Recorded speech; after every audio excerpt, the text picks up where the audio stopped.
My name's Fred Goddard, and my son Blake has asked me to basically not actually give my life history, but what got me into mechanicking since for Christmas they bought this V8 engine that we're all going to assemble together, so they're kind of curious on what made me get into mechanics. What was the road I took? And it was kind of an accident, actually. When I turned 16, my mother had a 56 Chevrolet, and she basically let me have it, and my dad gave it to me. And the transmission, first thing I ever did on a car, the transmission went bad on it. So first thing I learned to do was on my back was pull out a Power Glide transmission on a 56 Chevy. I basically did it I had a little book, didn't have the internet, didn't have Google. Just basically get your little manual out and it tells you how to take things apart and put them back together. And I sort of had a ability to do that from the get-go. So that was basically my first contact with working on cars or anything, but it really wasn't my goal in life. My goal in life was to be a coach for baseball or football, but that didn't pan out because I wasn't smart enough. But I knew I had a real good friend in high school. His name was Ron Ernst, and he worked at a Chevron station run by Bob Price in Fullerton. And basically he got me a job there pumping gas. And I was pumping gas for a long, long time. And what does that mean? I don't know if the kids... when people came in for gas, you went out and you actually pumped the gas into the customers' cars. You washed their windshields and vacuumed their cars and checked their tire pressure. That was the old days. That was back in the 60s. I was born in 51, so this is kind of ancient history. But you don't get that anymore. Everything's self-serve. You don't get the full service we used to do. We used to actually have a full repair shop in the gas station. It was a full service station where we did brake jobs, oil changes, engine work, everything. But anyway, Ron Ernst introduced me to Bob Price, and he hired me to pump gas. Well, it just so happened that one of the mechanics that worked there was a bookmaker on the side, which meant, he was taking bets on race horses and other sporting events. And he got busted by the police. And so he went down, and also the owner of the shop, Bob Price, went down. They had to spend weekends in prison. Well, one weekend I was working there, and a guy came in, and he had an old Lincoln Continental, and it wouldn't work. It wouldn't run. And it ended up needing there was a rod that used to actuate the fuel pump on the front of those engines. So I tear this engine down all the way down to fix it, and Bob and Jack came in on Monday morning and saw what I had done, and they go, "What are you doing? What are you doing? What are you working on?" But I was able to do it. I was able to take it apart, order the parts, put it back together, and I had a happy customer. So, like I say, I had kind of that ability. But then when I was going to, I was still working there when I was going to junior college, and I decided to quit junior college because it just wasn't working out for me. I wasn't smart enough to take the courses I wanted to take to be a coach, which was basically anatomy and physiology, and you had to be basically a minor in to be a doctor to be a coach, so it didn't work out. My dad worked for Clipper Express. It was a freight company. So he told me if I was going to quit school, I was going to come make a decent wage. So I went to this trucking company. I was working there, graveyard shift every night, graveyard shift. But just so happened that one of the guys on the crew was stealing, and they had the FBI in there. They had a narc officer in there. My dad basically said, "You need to get out of here. You need to get away from this before I maybe get involved, maybe take the wrong path and get involved with this guy that's doing this." So I went back to work for Bob Price at the gas station. And basically my knowledge grew. Then, of course, I got married and was going to have children. I needed to make more money than what you make at a gas station. Bob just couldn't afford what I needed to make, so I went to work at dealerships. I went to work at Anaheim Dodge I went to Aldon Chrysler Plymouth in Fullerton as a mechanic. And I didn't know a whole lot, but I worked with a lot of really good people that trained me and taught me, and my knowledge grew and advanced, and I ended up being basically an engine mechanic and a differential mechanic and a transmission mechanic. I was a heavy line mechanic. But at that time, you pretty much didn't work on the whole car. You had specific line. But later on and later on, you had to basically do more and more and more on the car to keep your job. So at that time, another thing happened at Aldon Chrysler Plymouth. They got sued for doing something illegal.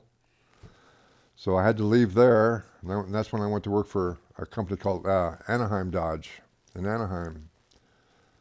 And as things worked out there, things worked out. Then the economy hit in 1980. That's when things went really south in the automotive industry, and that dealership closed down. And your mother, or Denny, was expecting Blake at the time. Oh no, this is James. Oh, I'm sorry, expecting James? Okay. So you were already in Fontana at that point. Just fun. No, No. we moved to Fontana when James was 9 months old. Okay, we're in La Habra, right? We're in the house in La Habra. James, my third son, was going to be born, and I hear this dealership was closing down. Well, they had a partner dealership in Claremont. Pomona, but it was actually in Claremont, called Pomona Valley Dodge. So I went up there and I talked to the service manager, said, I'm about to have a kid. I've worked for your parent company. I'll come up here and I'll mop floors. I'll do anything. I just need to keep my job for 2 months till she has my other child. So they hired me on, but unbeknownst to me, the company in Anaheim knew that they're going to be closing. And they were talking about bringing me up there anyway. So we were blessed at that point in our lives because they wanted me up there as a mechanic. So I basically went up there and I actually became their only motorhome mechanic. I was working on all the big motorhomes, all the big motors and motorhomes, and more I worked on those, the better and better I got. And I basically got a name for myself as being a pretty good motorhome mechanic, and got paid more and more, and basically learned all the little secrets in and outs for working on motorhomes. Then that expanded to cars also. Then I started doing the cars, and I was basically the heavy line mechanic at Anaheim Dodge for, I'm going to say 15 years. Then we built another dealership in Pomona, in Phillips Ranch. It was a Jeep store and a Dodge store. And I went to work there. We built that new store, and I went there, and I basically helped them design the store, how they were going to set it up, because they were going to set it up where the racks were almost right next to the back wall, and I showed them how we had to have toolboxes, and then we had to have an area to work. So they moved the racks back about 10 feet, which was wonderful for everybody. So I worked there for another, 15 years, Denny? I worked for Pomona Valley Dodge for 20 years. And then the owner got diagnosed with having cancer, so he decided to sell. Here we are, all going to be out of work again.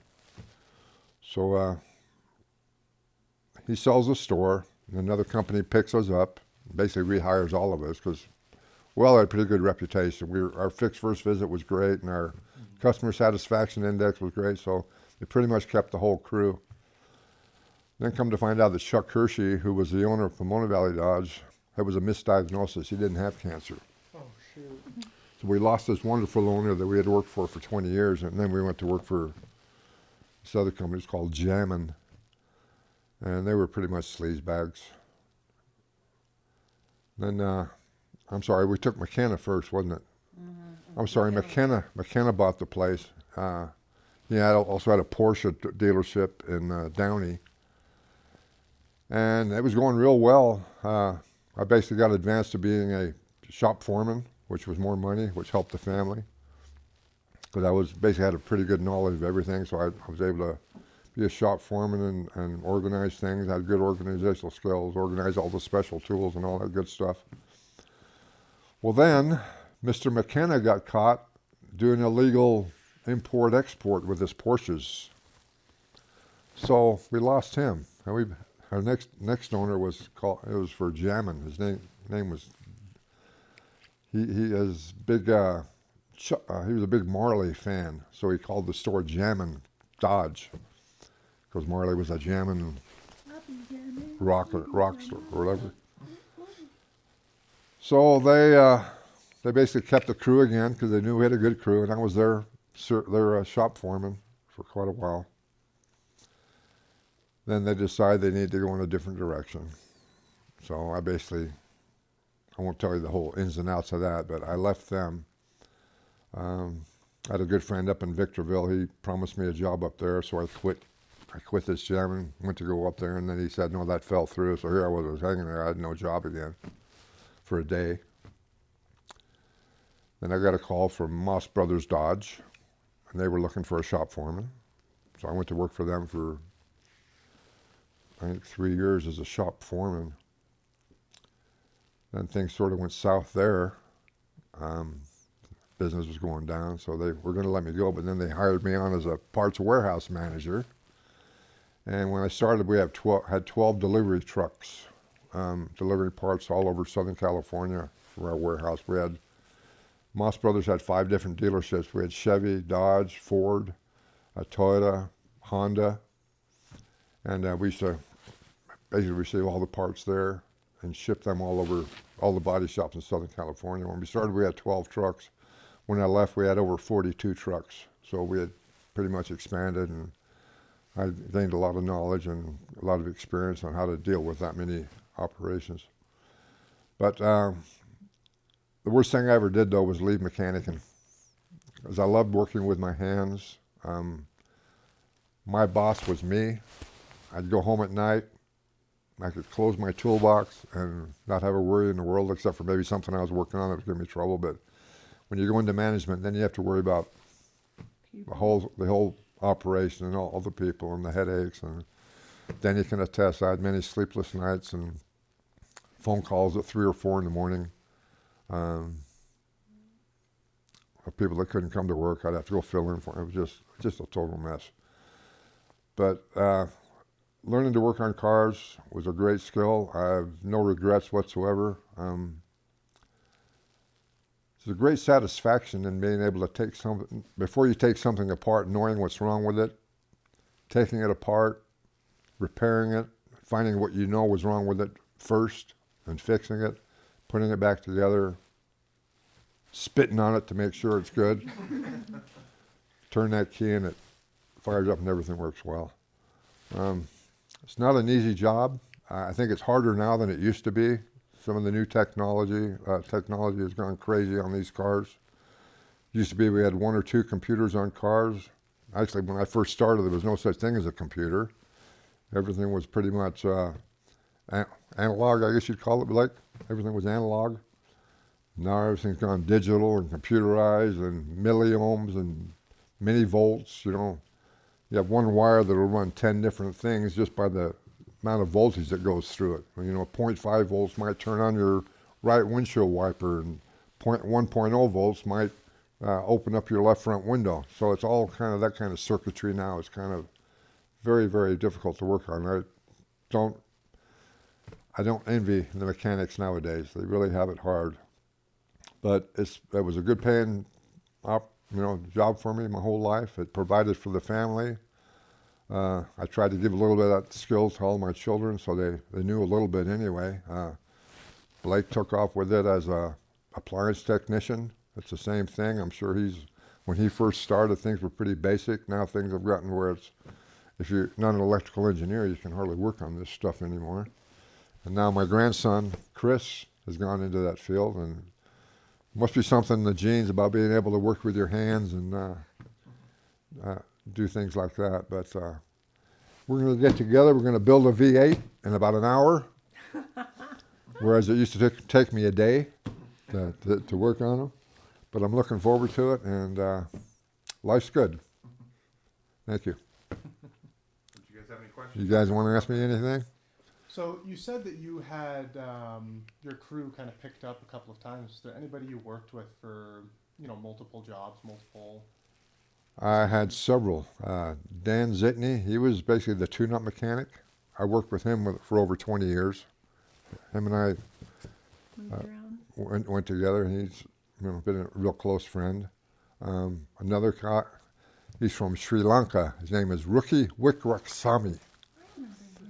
And he was a transmission technician. He was also had a degree in electrical engineering, which was a great blessing for all of us. Because like I said, the cars got more electrical, and that really wasn't my brain didn't work very well that way as far as mini ohms and stuff. But if we had an electrical problem, rookie, come help. But he was an excellent transmission man. A braking front end guy. What was his name? John Vibert. John and I had a funny experience together once. We were both working on a van up in the air, and we were changing the motor mounts. And the van shifted on the rack, and we thought it was going to come down on us. And he weighed about 300 pounds. He was a big boy. He went flying out from under that van and hit that asphalt, and he started rolling. But the van didn't come down. We were able to get it down. Another experience I had was I was working on a big Class A motorhome, one of the big square body ones. I was up inside the front wheel well, changing an exhaust manifold, so I was crammed in there pretty good. The tires here and the engine's here. I'm changing it, and the van, the van's clear up in the air, motorhome, and we had a 5.4 earthquake. No. And this thing starts doing this, and I did the same thing John did. I came flying out of that, and I was gone. So, and our roof was sheet metal, tin, and it was flexing and cracking, and it scared the death out of me. Did you have air conditioning? No, it was wide open. It's a wide open shop. All year long. Yeah. I've never worked in an enclosed shop in my life. It was always open. But also, we had problems with water at the Claremont store. Our stalls were at the end. Me and 3 other guys, the lube rack, my rack, and the front end rack were all at the end. And whenever it rained, there was 4 empty lots to the north of us. Whenever it rained, the rain would come down off of those lots into our lot and then down, and our drain couldn't keep up with it. I've got pictures of myself with a fishing pole, standing in the middle of the lot, casting this fishing pole in water this deep. Wow. And the bad part was, the bad part was we used to have the oil. Whenever we drained oil in a car, we had a big tank underground, about 300-gallon tank, and it was right in that middle of that area, and that's where we used to put our oil. And whenever it did that, it would bring the oil up. So it was an oil film. And it was a mess. It was a mess. But those are things that go. At the time, it was terrible, but then you laugh about it after the fact. But, How about the time the guy got pinned behind the car? Yeah. Oh God. Me and the lube tech, Ron Wooliver, another guy I worked with, he ended up being a service advisor, but we worked together for 15, 20 years. He was down in the lube rack, and the van got towed in by a tow truck and dropped off because the fan belt had broken. Unbeknownst to us, the tow truck driver had left the key on in the ignition. That'll lead on to. So we get the van, push the van up to where Ron's working on it, and I'm down working on my stuff. And we were working a little bit late. And sometimes just to put the belts on, instead of unloosening everything, you just put the belt up on the pulley, and then you tap the motor over, and it would bring the belt over the pulley. Well, Ron did that, tapped it, remote tapped the starter, and the van started, and it was in gear. Took him, the bumper got him on the pelvis, drove him up against his workbench, and this van's going, and he's up against, and I'm down here, and oh my God. I run down, get the van off of him, and it basically broke his pelvis. And it was a very scary situation, but he came back. He had a limp for the rest of his life, but he came back and got rehired as a service advisor. So we continued to work together. That was a very scary situation. There's a lot of dangers if you're not careful. Sometimes you get lax and lackadaisical if you don't follow all the safety procedures and protocol. Like in anything, bad things can happen. But fortunately for me, the worst I ever did was, slice my hands open, and I've still got my thumbnail that continually splits because I just slid it open on some sheet metal back to the cuticle. But that's why my nail still grows out cracked. that's kind of a little remembrance to me every time I see it. You know? But And you got 3 pieces of metal in your little finger once. and yeah, they're chiseling the bearing off, and it put some metal down in my bone. I had to have that surgically removed. You know, there was cuts and slices and stuff. You know, I got scars all over my hands from sheet metal and wrenches slipping. And wouldn't you go in really early so you could get off enough to do baseball? Yeah, when the boys were growing up, you know, that we had Little League, and Blake had high school, Evan had high school, James had high school. But I was fortunate to have an owner that would let me go in there. I actually had keys to the gates. I'd go in really, really early and be able to leave at 3 o'clock in the afternoon because I went in early. And also when I taught seminary in high school, when some of the boys were in high school, I was able to go in early and get off early so I could go to their games. And when I was coaching, I was able to coach for, 4 or 5 years, I think, Little League, getting off in the afternoon. But I always tried to make it to the boys' games. It was hard sometimes, but I think I made it to most of them. You know, that was important to me. So, Sounds like you were very punctual for your boys. On time for a lot of things. You missed one birth. Not saying it's a big deal, but Dad. Well, you guys always remember the bad, you know. You know, Grandpa was there, though, right? Yeah. But fortunately, I I was was, there. Yes. Were you? Yeah. Sure. You sure about I that? remember otherwise.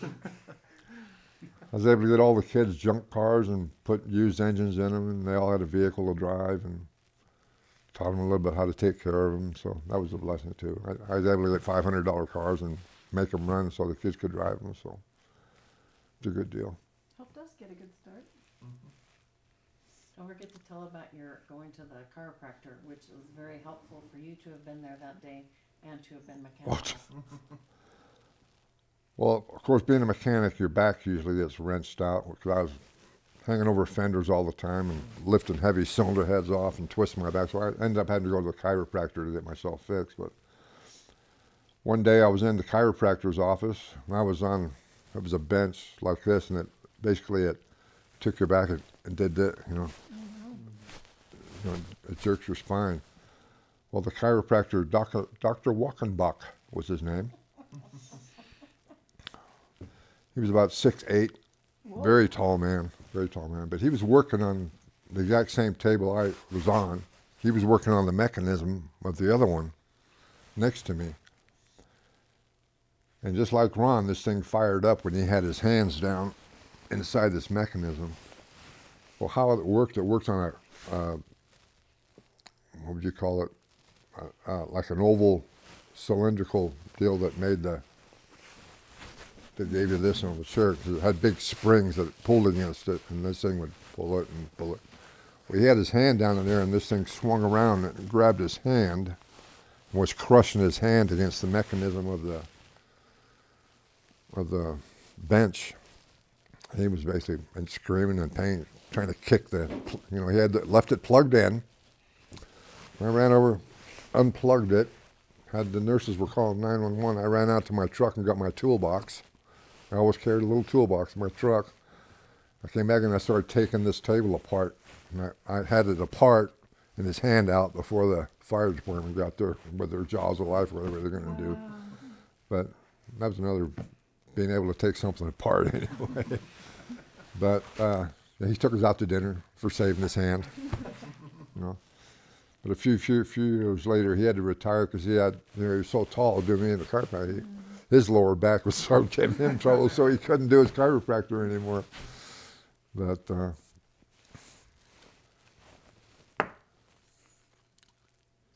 any other fun questions? Any other fun memories, dear?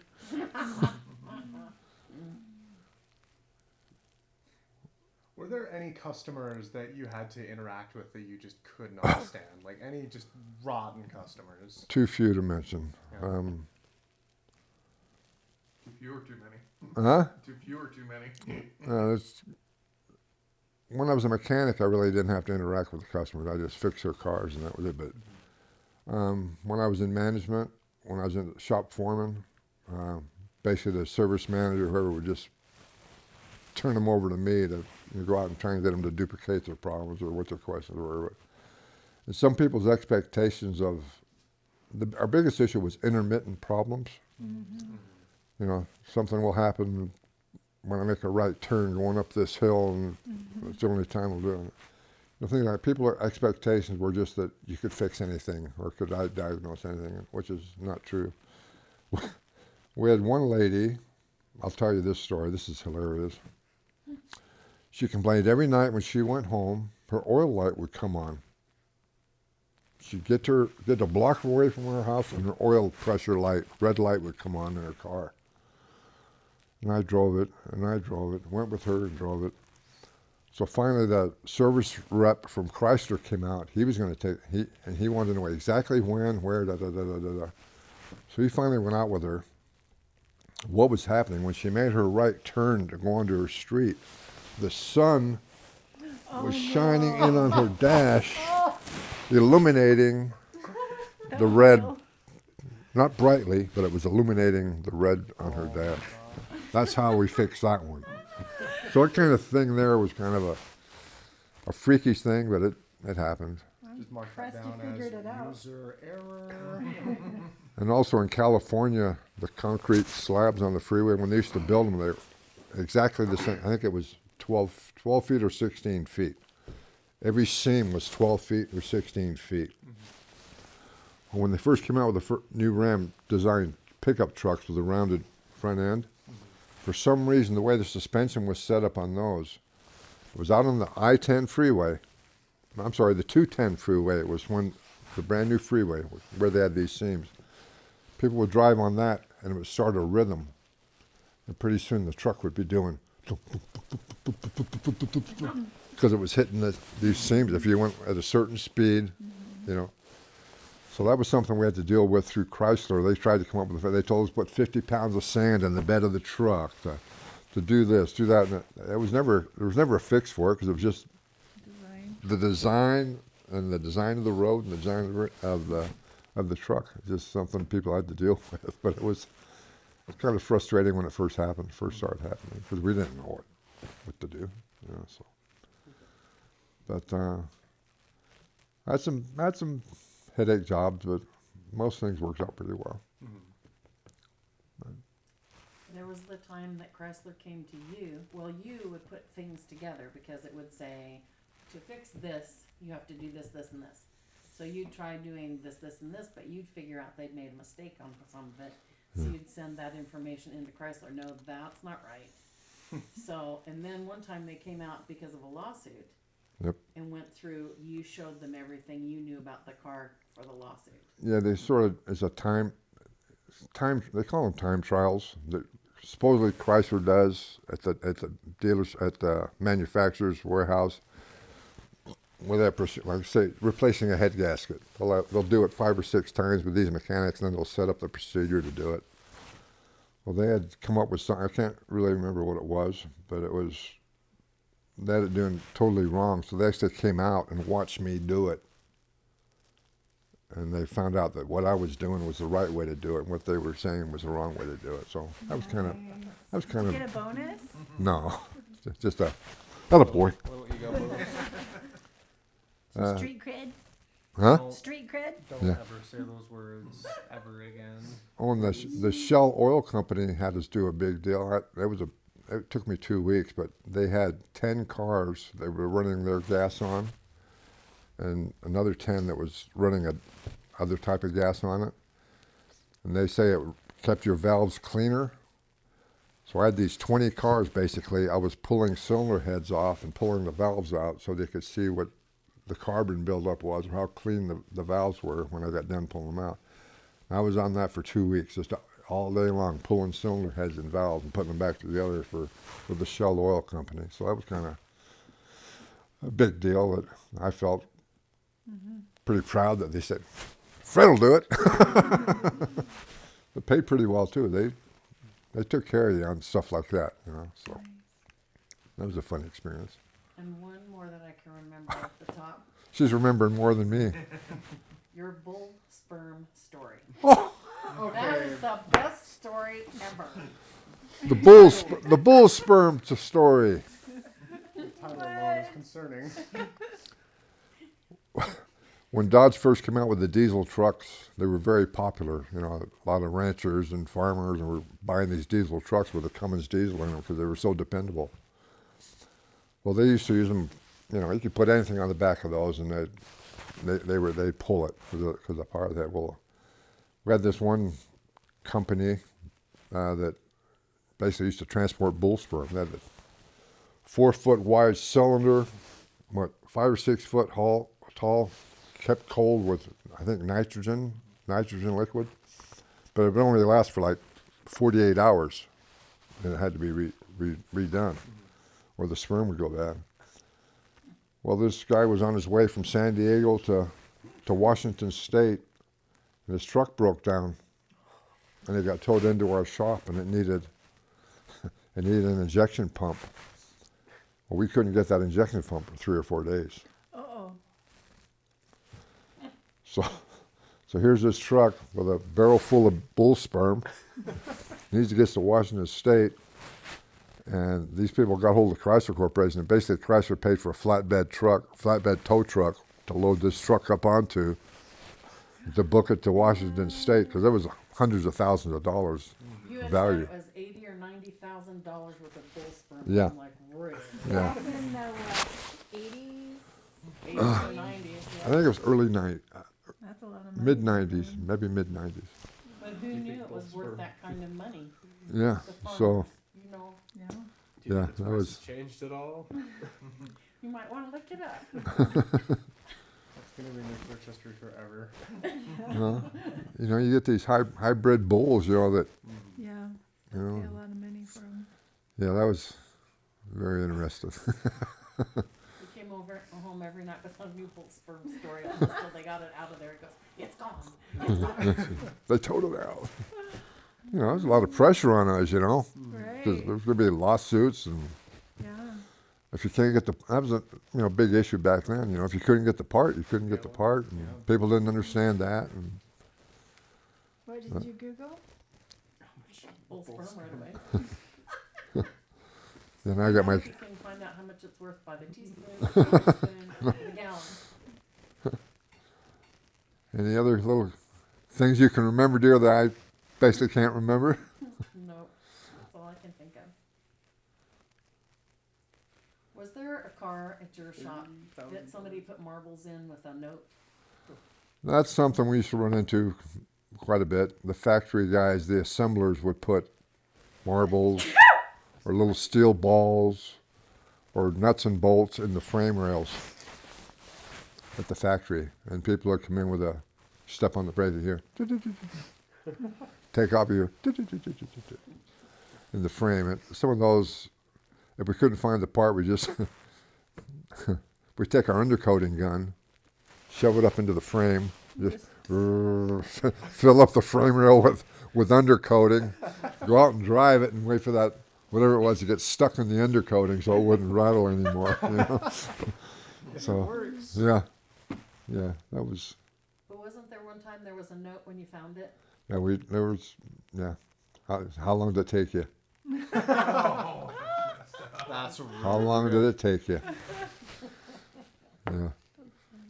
Yeah, but they could track that down. That's the whole thing. When they build vehicles, and the barcodes, they can tell what day, where, when, what time, what shift, da da da da. So they can track stuff like that down, if you wanted to. You know, Yeah. sometimes you just, if it wasn't too bad, we just But sometimes you turned it in? every once in a while we did. Let Chrysler know, because Chrysler wanted to know what we were charging them for. Oh, definitely. You know, hey, we're charging because somebody threw loose marbles in their Oh, frame. 'cause that was under warranty. Under warranty. Ah, You put in a warranty claim, they go, huh? What? We want the specs on that car. So, yeah, I remember when they came out with the first K car, it was the first front wheel drive car. We're all going, front wheel drive? Front wheel drive? But that became the norm, you know, but we were all used to the big V8s. But back with the, you know, when they had the gas crunch back in the 70s, you know, they had the gas lines, odd and even, and all that kind of stuff, and that's I when, don't know about that You know about odd and even? All license plates have numbers on them. Some of them end in even numbers, some end in odd numbers. Well, back in the 70s, we had gas shortages, and you could only get gas if you were an even car. You did it on even days. If you had an odd number license plate, you got to get gas on an odd day. You couldn't just pull into a gas station and get gas any time. Do they have letters? Yeah, some were letters, but whatever the number was, Oh, the final one, okay. whatever the number was, it decided what you're going to get. And sometimes there's a limit to 5 or 10 gallons. Sometimes you only get 10 gallons of gas. Wow. It was pretty rough back then. How much did gas cost per gallon back then? When I first started pumping gas in 1966 or 67, gas was from 25 to 27 cents a gallon. Pocket change. $4 And how much were more. they paying you an hour at the time? $1.15. So I was kind of comparable, but not quite. That was comparable when it was gas was $2.50 or. But now that it's $4.27, that's unimaginable. Some places of it is as high as $7 in some Yeah, places. Nice. California. 9 in California. 9 in California. Oh, and it's gonna go up over Labor Day for sure. Yeah, and the sad part about that, the price of oil has gone down, but they haven't dropped gas. Yeah, I mean, when oil prices go up, gas prices go. But when oil prices drop, gas prices go. Yeah, a lot slower for some reason. But And the lines on the even and odd days were horrendous. yeah, Because some people needed gas every day for their job to drive from here to there, right? And so people were really angry, and it was a very tense time to get gas. How long did that last for? I'm going to say almost a year. Wow. I'm not positive, but it lasted quite a while. Grandpa has a T-shirt. Yeah, that I says, survived the odd and even. Yeah, I survived Well, the that's gas good. crisis even against the odds. Even against all odds. Yeah, Oh, Yeah. that's cute. yeah. I've still got. You won't get rid of that shirt. She wanted me to throw it away. It's kind of tattered. Dated, huh? Yeah, yeah. I think I used to wear it to mechanic, and I got a little tore up. So, but So when we were first married, he was making $1. When we met, he was making $1.75 an hour, and Bob raised you up to $2 an hour. Minimum wage was $2.10. So because he was working 80 hours a week as working at the gas station, or 80 hours plus. But after a certain amount of time, then on the 80 hours, then what did $2.25? yeah. But Bob was responsible for us getting our first house because I was watching the Super Bowl. Then he goes, "Let's go look at a house." I said, "I'm watching the Super Bowl." So we went at halftime and looked at this little house in La Habra. Really nice. We loved it. She loved it. You loved it too. Yeah. I said, "Need $2,000 down." You had 400. Got 20 cents. But anyway, I went to my dad, Mom. No, we don't have it. Can't help you.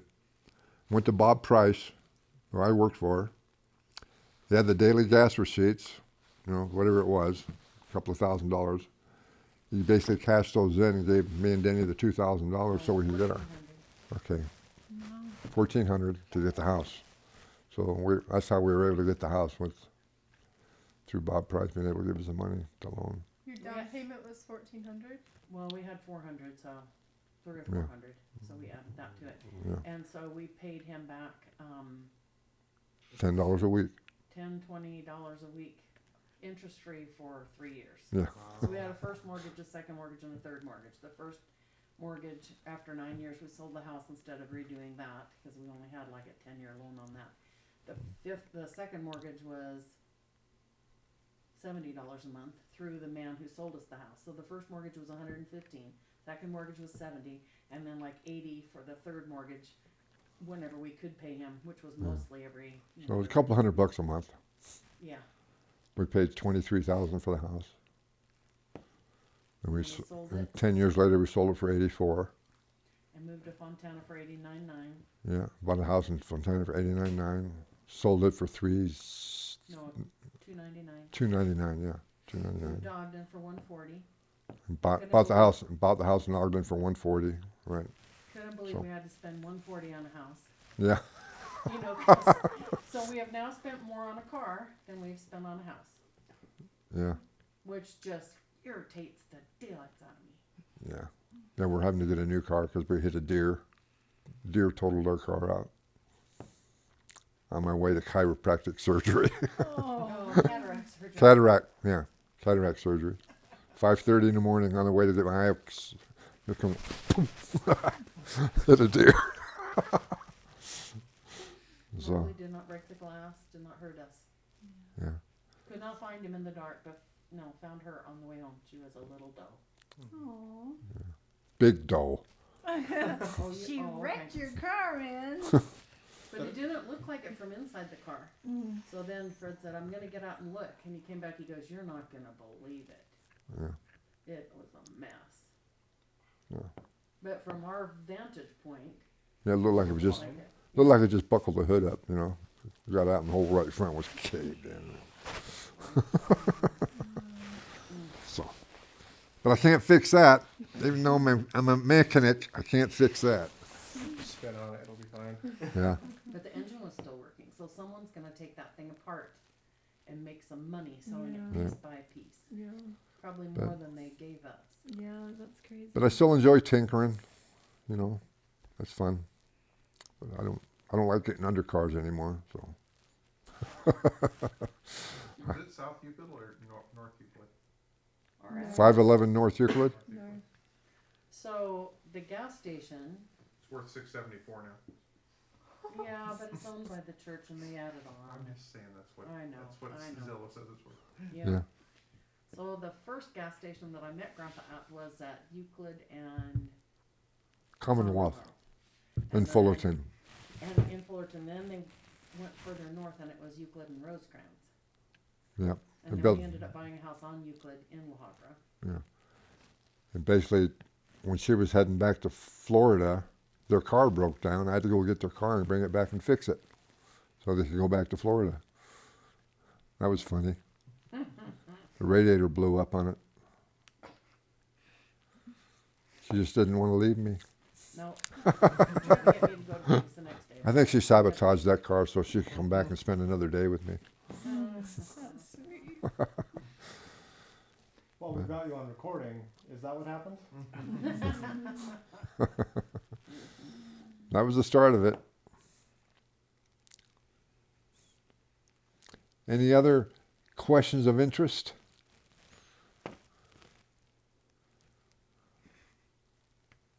Yeah, I beat your father. I whooped him. The red paddle. But he was a good boy. He still is. Just when he was stupid. It's a lot. What do you mean? No, What do you mean? not a it was lot. Stupid? He was smart. He learned from, he took 3 swats and he was good. Who got the most? I don't want to say. It's probably wise. Yeah, Seems that it's being recorded. yeah. They all got their share though. Go ahead and ask him who's his favorite. I don't have a favorite. He totally has a favorite.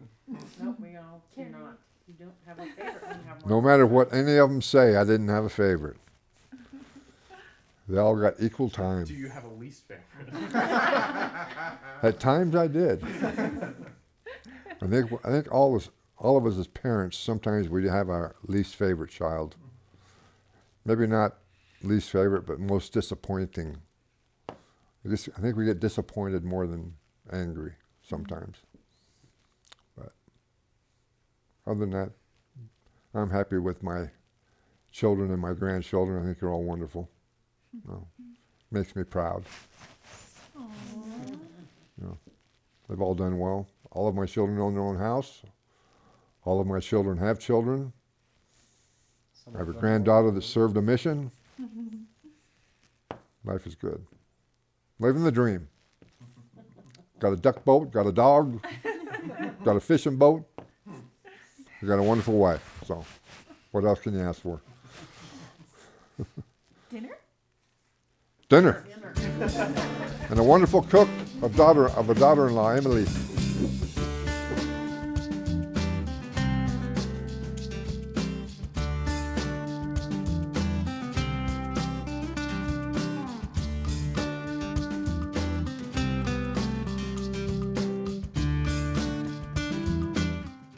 Chris? Yeah. So when a man and a woman love each other very much, I felt like there was a healthy respect to that kind of thing. Like when we talked about it, it was uncomfortable, but it wasn't like really uncomfortable. Thankfully, it wasn't a live demonstration.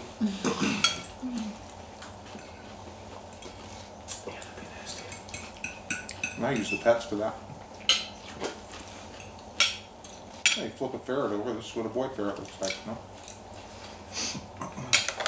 Don't grab this on a dog. You didn't use the I book still I remember taught how you? my dad, we had the dog, we had a dog. Another dog jumped the fence. They got hooked up and they couldn't get disconnected. That happens a lot with animals. That's when I got to talk. You know, I was seven or 8. Hey, Dad, what are they doing?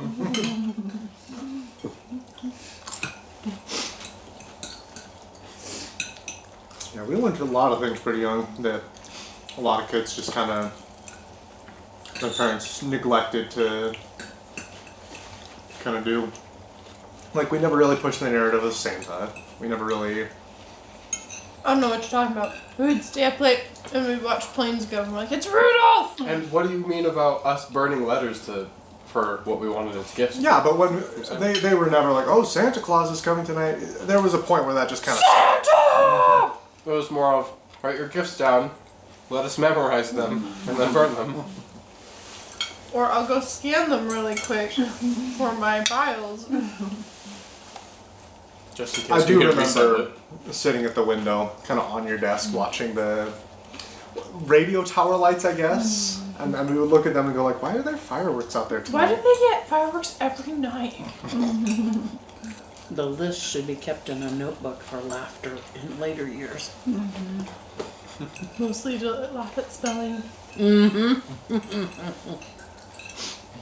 Have something pretty close to that in the video of me like, what are we going to do tonight, Chris? We're going to play G.I. Joe. We're going to watch G.I. Joe. We're going to play with G.I. Joe action figures and We have to say it with your cute list. G.I. Joe action figures. Can you sing a song?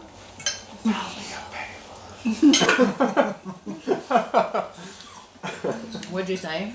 Tell me a fable. Oh. There's a song that he sang. Oh. But especially the first line is like a whisper or it's quieter. Imagine like a 6-year-old me going, tell me a fable. And like a full, the tongue goes all the way out like,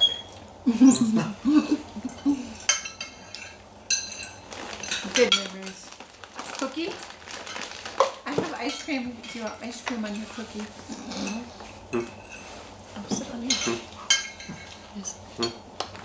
you sent me those pictures of Take a bite out of it. me when I was really little, like when I was in the washing machine when I was sitting there with Buddy or something.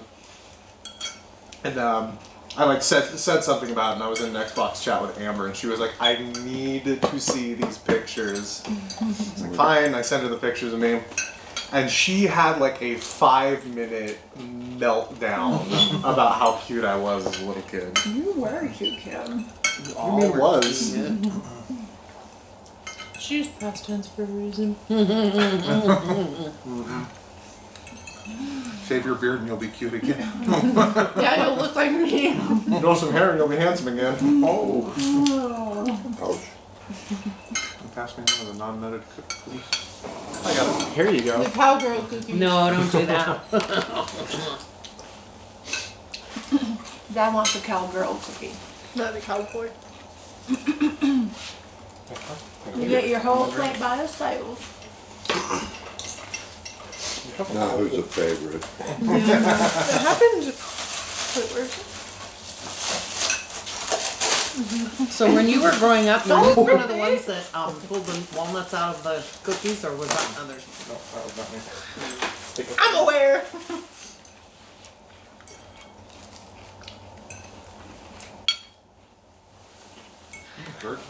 not affected by this. You have coconut, oats, and chocolate chips. I just need the one. The other ones have that plus pecans. You said all the nuts bother you, right? If I was a villain, that would Walnut be my or thing. pecans can I bother you steal the too. heat. He's alright with pecan. It's mostly walnuts. These are pecan, so you can have those. I think if I eat a lot of pecan, it'll do the same thing. But it's not as fast as walnut. Coleman, the problem is not the color of the wine; it is the quantity. Benny thinks you're funny. I don't know, that just seems alarming. Benny's been very quiet today. I should get a lot of attention by Coleman this morning. We watched a show together. And then she started getting seeds and stuff all around my bed.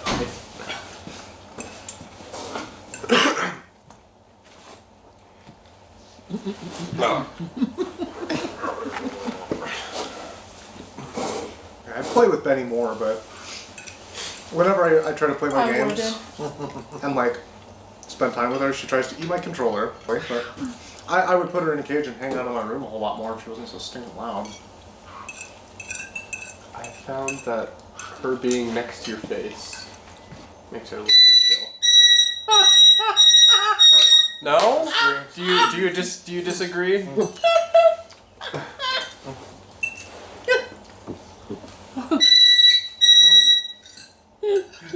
Never heard that before. She's been activated. She heard her You name. jinxed it. Sleeper agent. So I was out driving around. My dad's. I crashed my car, so I got his truck, and he got a newer truck. It was a '75 Dodge Ram. Just had. Wasn't a 4-wheel drive, but we're driving around up in Drupa Hills with it in the middle of the night. It was me and Brian and another guy. I think Brian's The girlfriend. girls probably. My girlfriend wasn't there because I remember I was supposed to stop by her house when we were stuck, and I was like, she's gonna be pissed off that I didn't call her.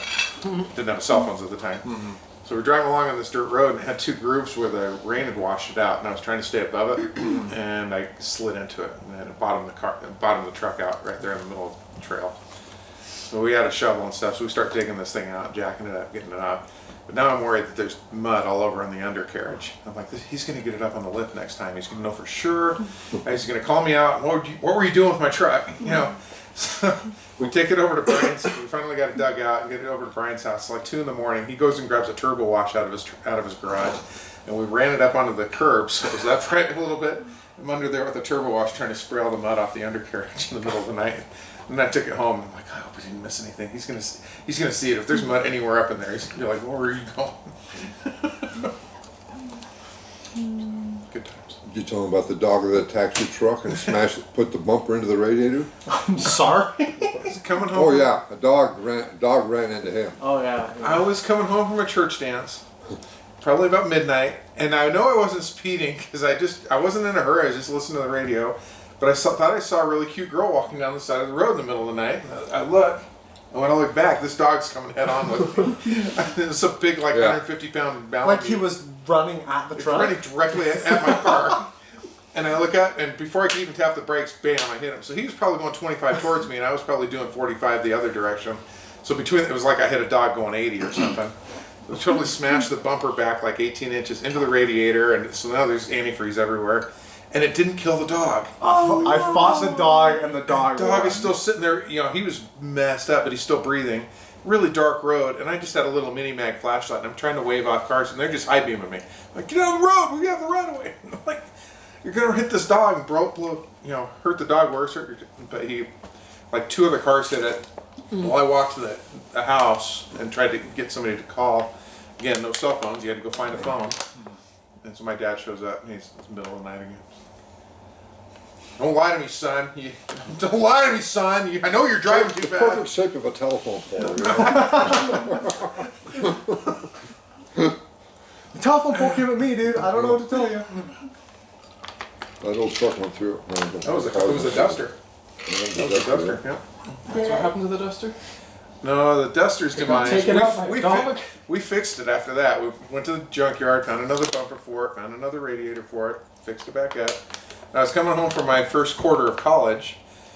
As I graduated, and I didn't apply to college because I thought I was going to work for a while. And my mom decided, no, you're going to college. But at that point, fall quarter wasn't open anymore, but if you went to summer quarter, you could go to fall quarter. So a week after I graduated, I'm in summer quarter. So I'm going to school, and I didn't get a lot of sleep for finals, and I slept the 2 hours the night before, and I was going to go fishing on my time off, and I remember I was going to Sportsman's Warehouse, and I cut this. I didn't even see the other car coming the other way, but I cut them off. They hit my back quarter panel. I went this way and they hit back here, Thank you. and it messed it up so bad that it wasn't worth fixing at that point. So my dad was really upset about that one too. He didn't like it when we crashed our cars. I wonder why. That's funny what me and Danny were talking about doing that. That was so good, Emily. About how I keep cars forever until they get totaled. My 2000, my 300M got totaled, this 200 got totaled, that gold truck got totaled, your Duster got totaled, What happened to my first car?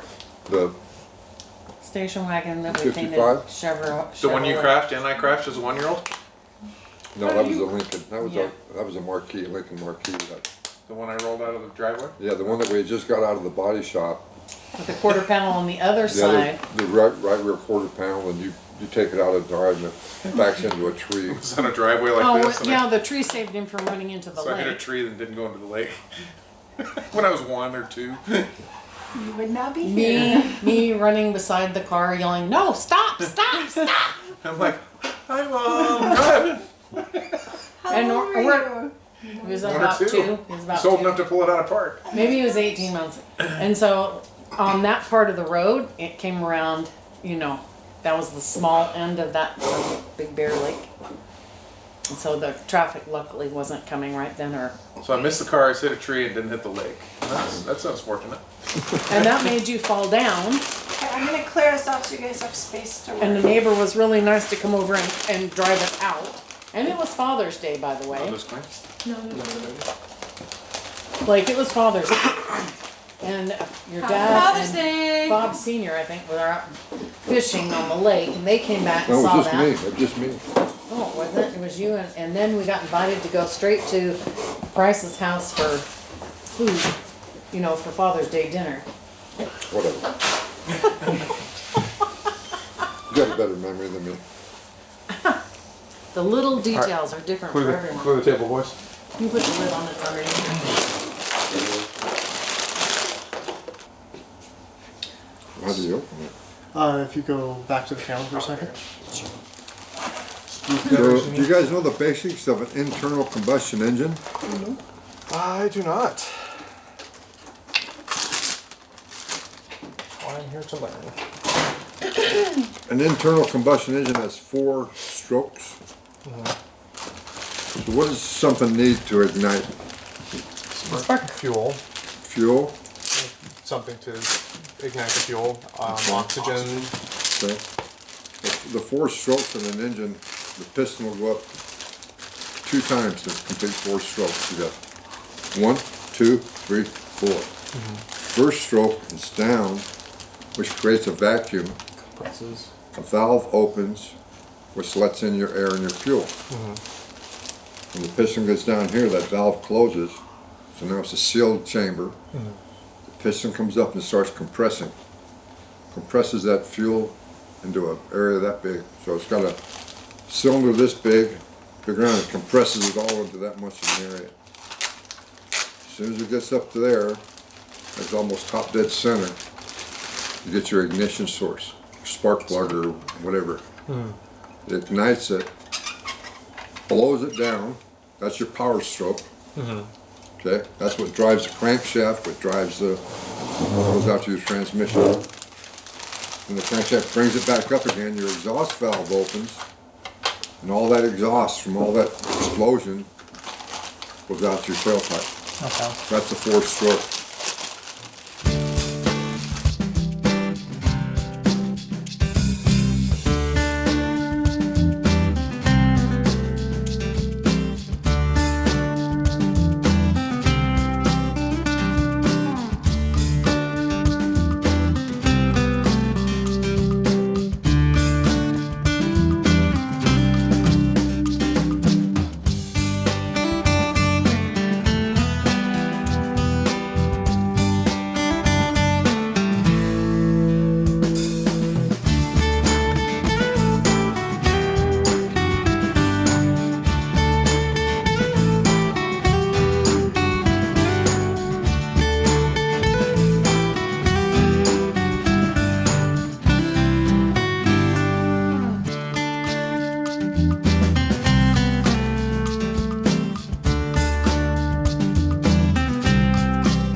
That stick, that log, that log had a child.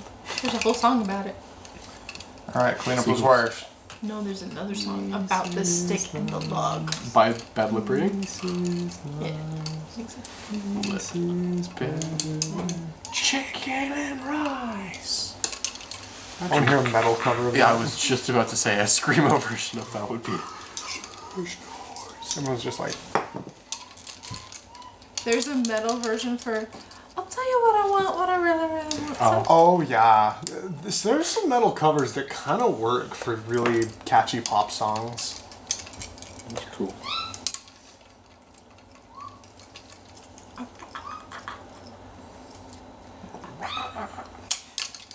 Seen the picture of the karaoke bar, it's just like, oh, just like 5 times slower than he has to do.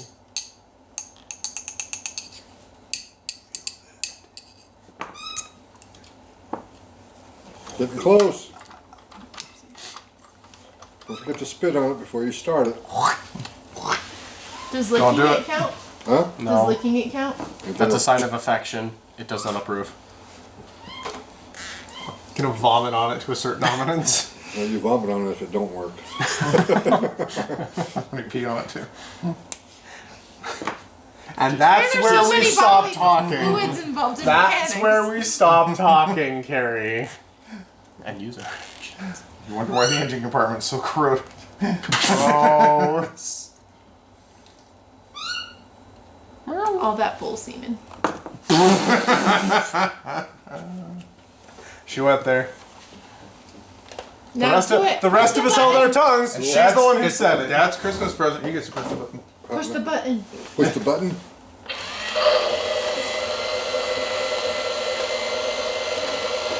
Just breaks.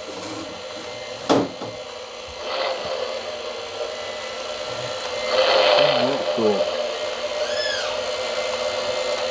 So many Sparkies. It'd be really interesting if the motor would go different speeds according to the sounds. We did it! See if it speeds up. I don't think so. Just idle. So what does the ass do? That is where the Sparkies It says it's a augmented reality thing. Yeah, it's essentially you just open up your phone and it's a 3D model of all the components moving. Oh, okay. So it doesn't do anything for that. Not really, no. It's like if you want to view it without all the clear plastic on it.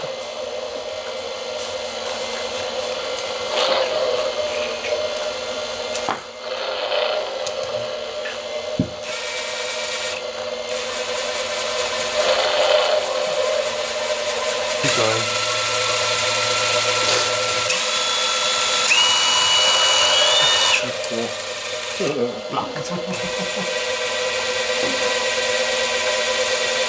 Behold, the real engineering marvel. Helicopter.